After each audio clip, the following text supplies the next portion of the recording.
Bismillahirrahmanirrahim. Assalamualaikum warahmatullahi wabarakatuh. Alhamdulillah, bagaimana kabarnya Bapak Ibu semua, sahabat Magnet Rezeki?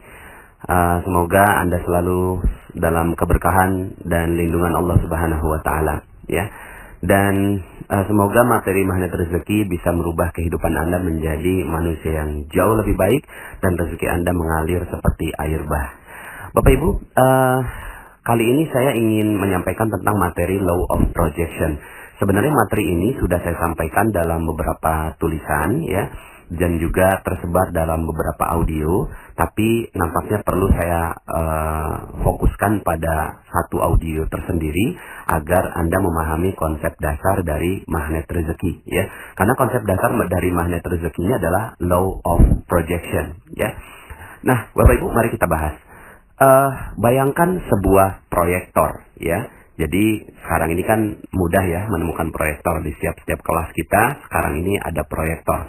Proyektor ini dia memproyeksikan sebuah energi cahaya yang diproyeksikan terus-menerus sehingga akhirnya muncul di layar. Di layarnya muncul gambar A misalnya, begitu ya. Muncul gambar A. Kenapa muncul dari gambar A? Ya. Proyektor itu tidak berdiri sendiri, layar itu tidak berdiri sendiri, tapi ada laptop Bapak Ibu. Laptopnya ini ya yang merupakan sumber dari terciptanya gambar yang ada di layar. Nah, laptop ini juga menggambarkan huruf A misalnya, begitu ya. Nah, Bapak Ibu, inilah hubungan antara proyektor, laptop, dan layar. Ya, jadi ada laptop yang menciptakan sebuah realita atau sebuah gambar, lalu kemudian proyektor memproyeksikan ya dengan cahaya, lalu kemudian akhirnya menjadi di layar tercipta sebuah gambar yang persis sama dengan apa yang ada di laptop, ya.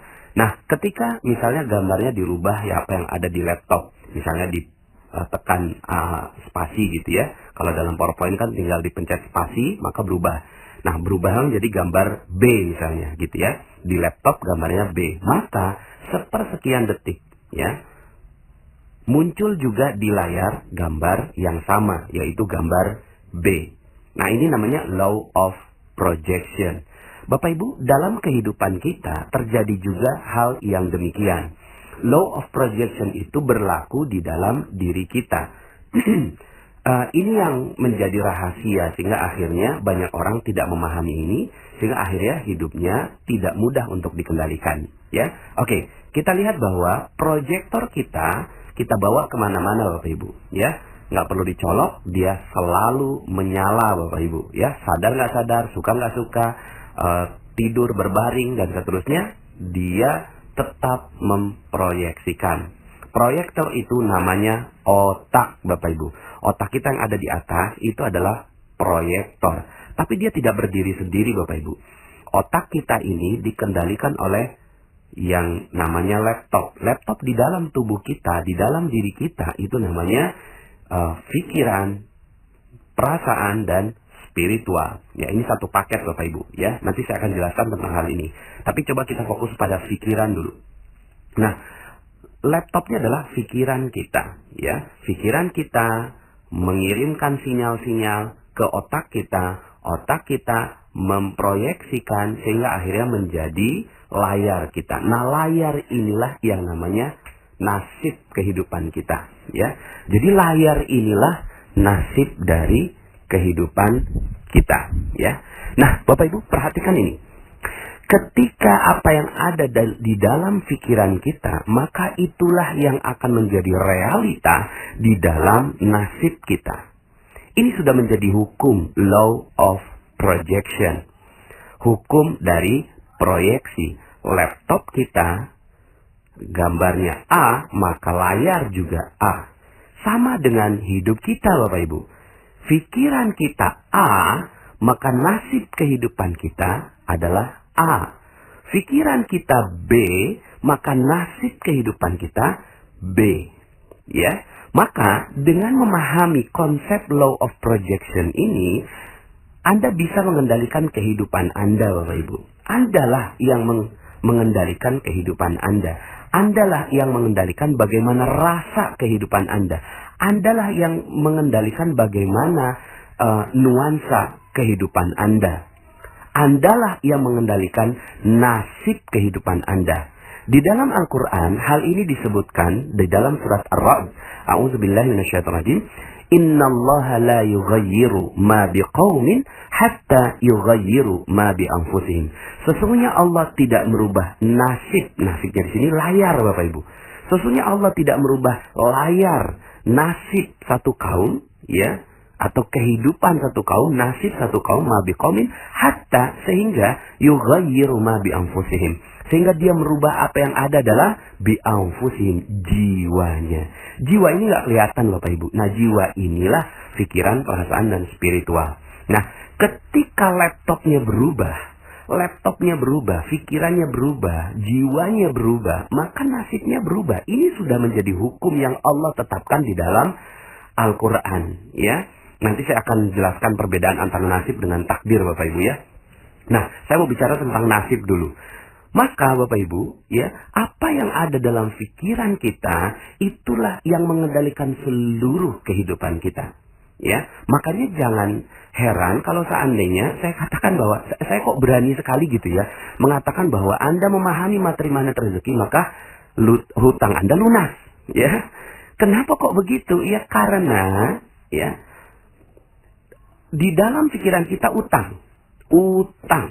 Lalu kemudian dia diproyeksikan oleh otak kita. Utang. Sehingga akhirnya apa yang terjadi? Yang terjadi adalah di dalam nasib kita terus-menerus berhutang. Itu yang terjadi, gitu ya. Itu yang terjadi. Siapa yang menciptakan dan mengkreasikan utang itu? Kita sendiri yang mengkreasikan itu. Sehingga akhirnya orang yang terus berpikiran utang seperti ini, yakin Bapak Ibu, hakul yakin, sampai meninggal dunia, dia utangnya nggak akan pernah lunas, Bapak Ibu. Ya, kenapa? Karena diproyeksikan di dalam pikiran kita, diciptakan di dalam pikirannya, lalu diproyeksikan oleh otaknya, sehingga akhirnya menjadi nasibnya. Maka pikiran kita ini nggak bisa dilawan. Yang bisa kita lakukan adalah men-switch atau merubah, ya, merubah dari energi yang tidak positif menjadi energi yang positif, dari energi yang kesannya rendah, ya, menjadi energi yang tinggi, ya. Maka apa padanan kata dari utang? Utang ini rendah sekali, hina, tidak mampu, sepertinya tidak bisa berbuat apa-apa.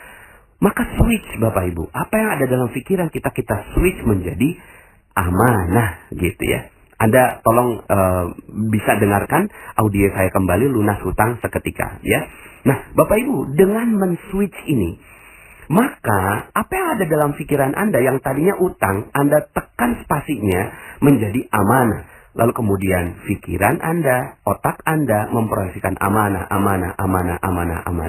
Maka yang terjadi adalah di dalam layar nasib kita, itu yang terjadi adalah amanah yang bertubi-tubi datang pada diri Anda. Nah, mungkin sekarang ini adalah amanah berupa titipan uang orang 200 juta. Lalu kemudian setelah itu, karena Anda terus memproyeksikan amanah, maka yang datang pada kehidupan Anda adalah amanah berupa karyawan yang jujur, kemudian supplier yang baik hati, konsumen yang setia dan loyal, gitu ya, dan seterusnya. Nah, Bapak Ibu, Anda bisa menjadikan law of projection ini dalam semua lingkup kehidupan Anda. Misalnya bagi Anda yang tinggal di Jakarta misalnya, jalanannya macet gitu ya.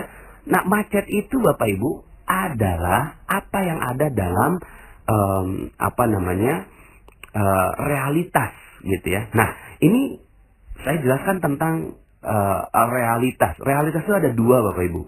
Satu, realitas sekunder, dan yang kedua adalah realitas primer. Realitas sekunder kita adalah apa yang ada dalam, apa yang Anda lihat ketika Anda membuka mata, itulah realitas sekunder. Itulah layarnya Bapak Ibu. Ya, coba sekarang Anda tutup mata, ya, maka Anda fokus dengan yang namanya realitas primer. Realitas primer itu, ya, tidak terpengaruh dengan realitas sekunder. Realitas primernya Anda yang bisa kendalikan. Realitas